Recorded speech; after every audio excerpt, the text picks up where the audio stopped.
N के टिप्पणी में आज हम बात करने वाले हैं लाल सिंह चड्ढा मूवी के बारे में, उसके A to Z जितने भी मैटर्स हुए हैं और क्या वो परफॉर्मेंस दे रही है, कैसी वो मूवी है, कैसा मेरा एक्सपीरियंस रहा, साथ के साथ में उसका क्या कलेक्शन हुआ और क्या क्या कंट्रोवर्सीज हुई और जिसकी वजह से क्या असर पड़ा इस मूवी पे, क्या ये सच में एक हिट थी या ये फ्लॉप हुई है और ये आमिर खान के कैरियर पे कैसा असर डालने वाली, सारी बातों का डिस्कशन हम अभी करेंगे, आज करेंगे, इसी वीडियो में करेंगे। देखो, लाल सिंह चड्ढा जो मूवी है उसका बजट लगभग 180 करोड़ है। साथ साथ में ये तो क्लियर है कि ये 1994 में एक हॉलीवुड मूवी जो की थी फॉरेस्ट गंप, उसका रीमेक है। देखो, फॉरेस्ट गंप है वो एक ऑस्कर विनिंग मूवी है, तो उस मूवी की स्टोरी जो कि ऑलरेडी हिट है वो उठाई गई, तो स्टोरी को लेके यहाँ पे कोई भी रिस्क नहीं था। लेकिन अब हम बात करने वाले बिल्कुल स्टार्टिंग से कि ये मूवी को लेके कंट्रोवर्सीज या ये बॉयकॉट ट्रेंड क्यों कर रहा था। देखो, बहुत सारी बातें बतानी, तो इसमें मैं जल्दी जल्दी आपको सारी बातें बताऊंगा। देखो, जो सबसे पहला पॉइंट जो इसके ऊपर आता है कि क्यों आमिर खान की इस मूवी का बॉयकॉट हो रहा था, तो इसके अंदर सबसे पहला जो पॉइंट वो आता है कि आमिर खान का एक स्टेटमेंट आया था जिसमें उन्होंने बोला था कि भाई मेरी वाइफ को अब इंडिया है वो सेफ नहीं लगता और वो चाहती है कि हम यहाँ से शिफ्ट कर जाएं किसी और कंट्री में। Kiran says, should we move out of India? She fears for her child, she fears for... इस चीज को लेने के बाद में लोगों में बहुत ज्यादा रोष था कि भाई जब उनको इंडिया पसंद नहीं है, इंडिया में वो सेफ फील नहीं करते, तो वो इंडिया में अपनी मूवी रिलीज क्यों कर रहे हैं और हम क्यों उनको प्यार दे, जबकि हमने ऑलरेडी उन्हें इतना प्यार दिया था, उसके बावजूद उनकी फैमिली ऐसा स्टेटमेंट देती है। हालांकि कई लोग कहते हैं कि अब वो जो बीवी है उसको आमिर खान छोड़ चुके हैं, तो अब उस चीज का असर नहीं होना चाहिए, लेकिन लोगों में अभी भी इसको लेके बहुत ज्यादा गुस्सा है, भाई साहब गुस्सा। इसके बाद में जो मुझे दूसरा पॉइंट बजा, वो सबसे बड़ा रीजन मुझे नजर आता है, वो आता है करीना कपूर खान का। करीना कपूर खान का जैसे कि सबको लोग अक्सर ज्यादातर लोग जानते हैं, मतलब सब लोग नहीं पर ज्यादातर लोग जानते हैं, जो लोग नहीं जानते उनको मैं बता दूं। करीना कपूर खान का एक स्टेटमेंट आया था जिसके अंदर उन्होंने ये बोला था कि भाई जब उनसे नेपोटिज्म को लेकर सवाल पूछा गया तो उन्होंने साफ साफ बोल दिया था कि भाई आप लोगों को हम फोर्स नहीं करते कि आप हमें आके थिएटर में देखो, आप अपनी मर्जी से आते हो तो आप चाहे मत आओ, हम आपको जबरदस्ती नहीं बुलाते। आप जा रहे हो ना फिल्म देखने तो मत जाओ, nobody has forced you। तो इस तरह का स्टेटमेंट सुनने के बाद लोगों ने कहा कि भाई ठीक है, आप हमें नहीं बुलाते तो हम आप बुलाओगे तब भी नहीं आएंगे। तो इस तरीके से करीना कपूर खान को लेके भी लोगों में बहुत ज्यादा नाराजगी थी और करीना कपूर खान इसकी लीड एक्टर से, उसका सीधा असर बॉयकॉट लाल सिंह चड्ढा के ऊपर पड़ा। जो तीसरा रीजन जो साफ साफ नजर आता है वो एनालाइज करके मालूम किया है, या जो चीज मुझे नजर आई है वो ये है कि पीके मूवी के अंदर हिंदू कम्युनिटी के लोगों को लेके बहुत ज्यादा नेगेटिव चीजें दिखाई थी, ऐसा लोगों का मानना है। लोगों का मानना है कि अंधविश्वास तो सभी धर्मों में कहीं ना कहीं है, लेकिन उस फिल्म में ज्यादातर बेसिकली टारगेट किया गया था हमारे हिंदू कल्चर को, और इस वजह से लोगों को लगता है कि वो एक एंटी हिंदू फिल्म थी और इस वजह से लोगों ने आमिर खान की इस सिलेक्शन को बिल्कुल एक्सेप्ट नहीं किया और कहा कि आज के बाद आमिर खान की हर मूवी को हम बॉयकॉट करेंगे। तो ये आमिर खान को बॉयकॉट करने के साथ साथ लाल सिंह चड्ढा भी बॉयकॉट हो रही थी। इसके अलावा जो मैं एक और रीजन आपको बताऊं तो उसको लेके ये था कि देखो, इस मूवी के अंदर कहीं ना कहीं फॉरेस्ट गंप की स्टोरी देखने के बाद या ट्रेलर देखने के बाद लोगों को ऐसा लगा कि भाई साहब इस मूवी के अंदर ये दिखाया गया है कि एक अपनी आर्मी में, इंडियन आर्मी में ज्वाइन करना तो एक हंसी मजाक का खेल है, क्योंकि लाल सिंह चड्ढा इसमें कहीं ना कहीं थोड़ा सा मानसिक तौर से डिस्टर्ब या फिर मेंटली वीक एक मतलब कि एक कैरेक्टर का रोल प्ले कर रहे, साथ के साथ में वो बचपन में अपाहिज भी था या फिर अपन बोल सकते हैं कि उसके पैरों में कुछ दिक्कत थी, उसके बावजूद वो आर्मी में ज्वाइन करता है। आर्मी ज्वाइन के साथ साथ वो आर्मी में वॉर लड़ने भी जाता है। इस वजह से लोगों को लगता है कि ये तो इंडियन आर्मी का मजाक है, इंडियन आर्मी में ऐसे ही कोई युद्ध करने नहीं चला जाता। तो इस चीज को लेके भी लोगों में बहुत ज्यादा गुस्सा है। लेकिन जब पिक्चर देखी गई तो उस पिक्चर में भी मैंने भी ये जब देखा तो मैंने फील किया कि हाँ, ये बहुत हद तक सहन करने लायक बात नहीं थी कि भाई एक आर्मी में आप एक ऐसे इंसान को भेजते हो जो कि मानसिक तौर पे इतना भी समझदार नहीं है कि उसे अपने दुश्मन और दोस्त में फर्क नजर नहीं आता, या फिर वो बहुत बड़ा इमोशनल फूल है बोल सकते हैं, क्योंकि जज्बात इतने भी हावी नहीं होने चाहिए कि आप देश के दुश्मन और देश के सैनिकों के अंदर फर्क ही भूल जाए। तो ये मुझे भी लगा कि वो पॉइंट कुछ हद तक सही था। देखो, ये तो मैंने आपको रीजन बताया कि कुछ लोग क्यों इस मूवी को बॉयकॉट कर रहे थे, लेकिन क्या ये सच में मूवी को लोगों ने बॉयकॉट किया था या नहीं किया था, या फिर ये सिर्फ बहुत सारी मतलब पॉपुलैरिटी और एक तरीके से फ्री का प्रमोशन मिल रहा था, जो कि लाल सिंह चड्ढा को इस चीज के लिए फायदेमंद भी साबित हुआ था या नहीं हुआ था, ये मैं अब आपको बताने वाला हूं। क्योंकि काफी बार ऐसा होता है कि नेगेटिव तरीके से भी मूवी का प्रमोशन किया जाता है कि भाई लोग बाग देखने तो जाएंगे ही, मूवी में आखिर ऐसा क्या था कि बॉयकॉट हो रहा है। अब मैं आपको बात बताने वाला हूं कि मैं थिएटर में गया था जब मुझे क्या फील हुआ था। देखो, अब जो मैं बातें बताने वाला हूं उस बातों को सुन के आप डेफिनेटली कंफ्यूज हो सकते हो, क्योंकि मेरे साथ भी कंफ्यूजन क्रिएट हुआ, मैं खुद कंफ्यूज था कि यार ये मूवी कैसी है और लोगों में ये पॉपुलैरिटी है कि यार लोग इसका बॉयकॉट कर रहे हैं, मैं समझ नहीं पा रहा। क्योंकि देखो जब मैं थिएटर गया तो 11 तारीख को रक्षाबंधन के साथ साथ ये मूवी रिलीज हुई, तो पहली बात तो सारे के सारे हाउसफुल शोज, मतलब कि लिटरली मुझे शाम का शो मिला, मेरे को एक शो की तो टिकटें भी नहीं मिली, और जिस शो की टिकट मिली उसमें भी लगभग 10 सीटें ही बची थी, और जब जाके मुझे बिल्कुल डाउन वाली सीट्स हैं वो अवेलेबल हो पाई। तो उस वक्त मुझे लगा कि यार वाकई में यार मूवी ट्रेंड में चल रही है और सीट्स फुल चल रही है, तो मतलब कि ये मूवी पक्का धमाल मचाने वाली है। और आमिर खान का जो हमेशा का जो मेंटेन करने वाला वो है कि ये अपने रिकॉर्ड्स खुद तोड़ेगा, डेफिनेटली ये मूवी वो करने वाली है। उस वक्त मेरा ये माइंडसेट क्रिएट हो रहा था। मैं उस वक्त बस ये समझने की कोशिश कर रहा था कि यदि हाउस फुल चल रहे हैं तो ये बॉयकॉट कहाँ हो रही है। लेकिन फिर मैं जैसे ही ऊपर गया और वहां पे देखा तो देखो 85% जो अपने ऑडियंस आई थी वो थी सिख कम्युनिटी की, लगभग 10% जो कम्युनिटी आई थी वो थी मुस्लिम कम्युनिटी की, और 5% लोग आए थे मेरे जैसे जो कि मूवी को देखना चाहते हैं न्यूट्रल होकर। ये मैंने वहाँ पे एनालाइज किया।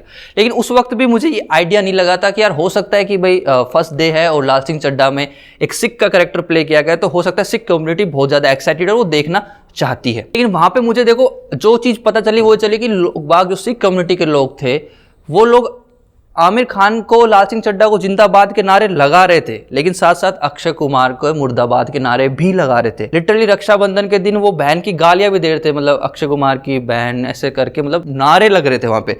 तो मैं बहुत ज्यादा कंफ्यूज था कि मैंने आखिर ये चीज चल क्या रही है। लाल सिंह चड्ढा के कॉम्पिटिटर सिर्फ रक्षाबंधन मूवी आई, तो इसका मतलब आमिर खान को लेके यदि किसी को सपोर्ट कर रहा है तो अक्षय कुमार को लेके इतना गुस्सा क्यों, मेरे समझ में नहीं आया। मैंने पूछ लिया। देखो मुझे इस चीज का जो रीजन मिला ना वो ये मिला कि अपने इंडिया में एक टाइम पे किसान आंदोलन चला था जिसके अंदर सिख कम्युनिटी के लोग बहुत ज़्यादा एक्टिव थे, लेकिन अक्षय कुमार ने गवर्नमेंट के फेवर के अंदर अपने स्टेटमेंट्स दिए थे जिसको लेकर सिख कम्युनिटी के लोग बहुत ज़्यादा नाराज थे। और तब मुझे पता चला कि लोग बाग क्यों अक्षय कुमार को इतना डिफेम कर रहे थे या फिर इतना कुछ सुना रहे थे या सीधी सीधी नारेबाजी चल रही थी।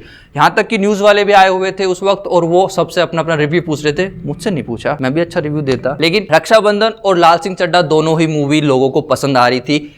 फर्स्ट डे मैं डेफिनेटली इस बात को कह सकता हूं क्योंकि दोनों के हाउस फुल चल रहे थे। लेकिन यहां तक आते थे देखो अपन को ये समझ में आ रहा था कि बॉयकॉट ट्रेंड तो कर रहा था, लेकिन बॉयकॉट का असर भाई साहब फर्स्ट डे तो मुझे बिल्कुल भी दिखा नहीं। और क्या सच में वो बॉयकॉट था या फिर हम जैसे लोगों को इंटरेस्ट पैदा करने की एक कोशिश थी कि यार आखिर ये बॉयकॉट हो क्यों रही है और उसको हम चलो जाके देखते हैं कि आखिर मूवी में ऐसा क्या है, क्या सिर्फ ये वही था। लेकिन यदि अब मैं जो इस वीडियो की रिपोर्ट बताने वाला हूं वो है पूरे के पूरे 6 दिन का एनालिसिस, और तो आपको अंदाजा लग जाएगी आखिर ये सब ने काम क्या क्या है, किस चीज का क्या असर पड़ा है और आपको ये मूवी कैसी लगने वाली है, मैं वो बताने वाला हूं। लेकिन सीधे सीधा मैं देखो मैं पॉइंट पे यदि मैं आपको आके बताता हूं लाल सिंह चड्ढा देखने के बाद में मुझे कैसा फील हुआ या ये मूवी के लिए मैं क्या सजेशन दूंगा, तो वो मैं आपको डेफिनेटली बता दूं। लाल सिंह चड्ढा बहुत लंबी मूवी है और लाल सिंह चड्ढा इतनी लंबी मूवी कि आपको लिटरली फील होता है कि यार मैं थिएटर में बैठा हूं, कब से बैठा हूं, आखिर कब मूवी खत्म होगी। लेकिन लाल सिंह चड्ढा मूवी की जो स्टोरी है और फॉरेस्ट गंप का जो रीमेक जिस तरीके से उसको कन्वर्ट किया गया इंडियन इवेंट्स, जो अपने इंसिडेंट्स इवेंट्स हुए हैं अपनी हिस्ट्री में, उनसे तो वो वाकई में शानदार लगा मुझे। मतलब मुझे मजा आ रहा था यार वाकई में इसको इस तरीके से किया है। हालांकि मैंने फॉरेस्ट गंप नहीं देखी तो मुझे स्टोरी भी बिल्कुल रिफ्रेशिंग लगी और मैं इसको बिल्कुल न्यूट्रल होकर देख रहा था। तो मेरे हिसाब से ये मूवी बहुत शानदार स्टोरी के साथ आपको एक तगड़ा वाला एंटरटेनमेंट देती है। आप इमोशनल भी फील करते हो, आप कॉमेडी भी फील करते हो, आप एक क्यूटनेस भी फील करते हो, आप एक इनोसेंस नाम की जो चीज़ दिखती है ना आमिर खान कैरेक्टर है वो भी फील करते हो। हालांकि मेरे को ऐसा लगता है कि आमिर खान ने 2-3 कैरेक्टर्स मिला के, जैसे कि अपना जो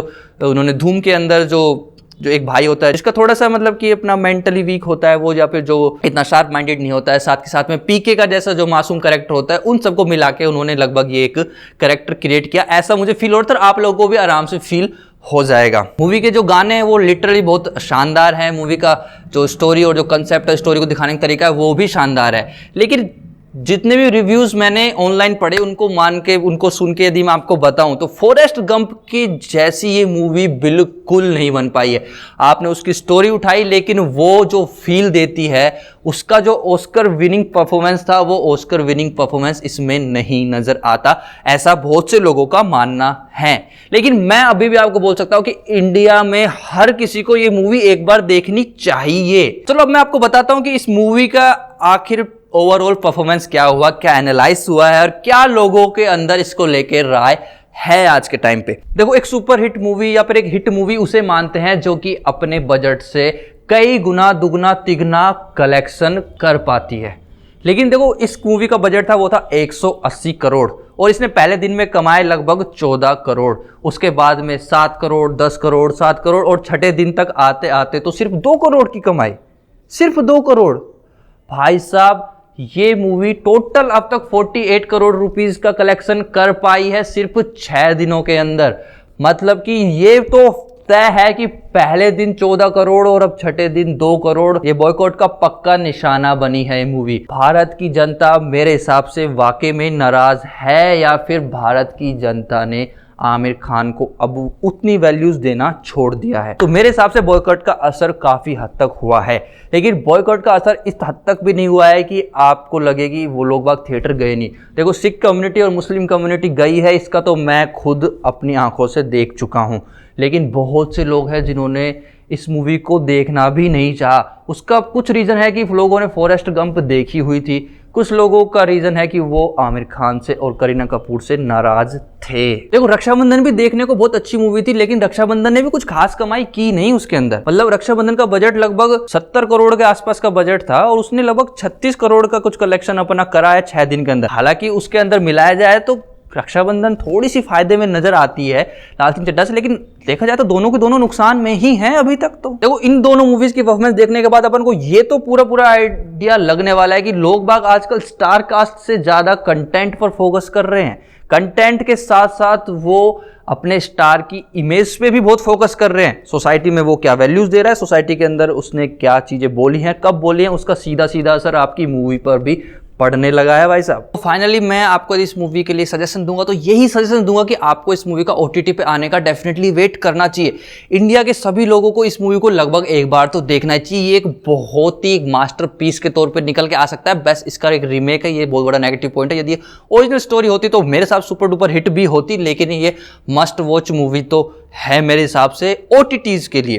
लेकिन एक बुरी न्यूज़ ये है कि देखो, OTT पे रिलीज करने के लिए ये खबर आ रही है कि इसको 6 महीने बाद की डेट मिली है या फिर ली गई है जानबूझ के, ताकि लोग बाग के बीच में ये चीज़ रहे कि इस मूवी का बहुत लंबे टाइम तक वेट करना पड़ेगा, ताकि इसे अभी की अभी जाके थिएटर में, सिनेमा घरों में जाके लोग बाग देखें। देखो, मेरे हिसाब से रक्षाबंधन और लाल सिंह चड्ढा दोनों ही मूवी अभी तक नुकसान के अंदर है। दोनों ने ही कुछ ज़्यादा खास कमाई की नहीं है, लेकिन रक्षाबंधन फिर भी कम नुकसान में है और उसका फिर भी 1% चांस मुझे नजर आता है कि वो धीरे धीरे पूरा का पूरा अपना फायदे तक या एक एवरेज मूवी तक पहुंच जाएगी। तो लाल सिंह चड्ढा लेकिन इस हफ्ते भी अपनी स्पीड नहीं पकड़ पाता, वो अच्छा कलेक्शन नहीं कर पाती, तो डेफिनेटली एक फ्लॉप मूवी है, जो कि मुझे 95% लग रहा है कि ये ही होने वाला है, क्योंकि हफ्ते को पूरा होने में ज़्यादा दिन बचे नहीं हैं और ये कोई चमत्कार होने वाला है नहीं। सैटरडे संडे हो सकता है कुछ कलेक्शन हो, लेकिन मुझे उम्मीद नहीं है। वीडियो को देखने के बाद आपको अंदाजा तो हो गया होगा कि लोगों के बीच में आमिर खान को लेके क्या राय चल रही है, लाल सिंह चड्ढा को लेके क्या राय चल रही है और आपको ये मूवी कहां देखनी चाहिए, क्यों देखनी चाहिए। आपको लगभग A to Z चीजें क्लियर हो गई होंगी। इसके बाद भी कुछ चीज रहता है तो आप कमेंट करके पूछ सकते हो और मेरे हिसाब से N के टिप्पणी पे आपको हमारी ये टिप्पणी लाल सिंह चड्ढा के ऊपर कैसी लगी है आप टिप्पणी करके बता सकते हो। और इसके बाद मिलते हैं हम अगली वीडियो में, तब तक के लव यू, बाय बाय।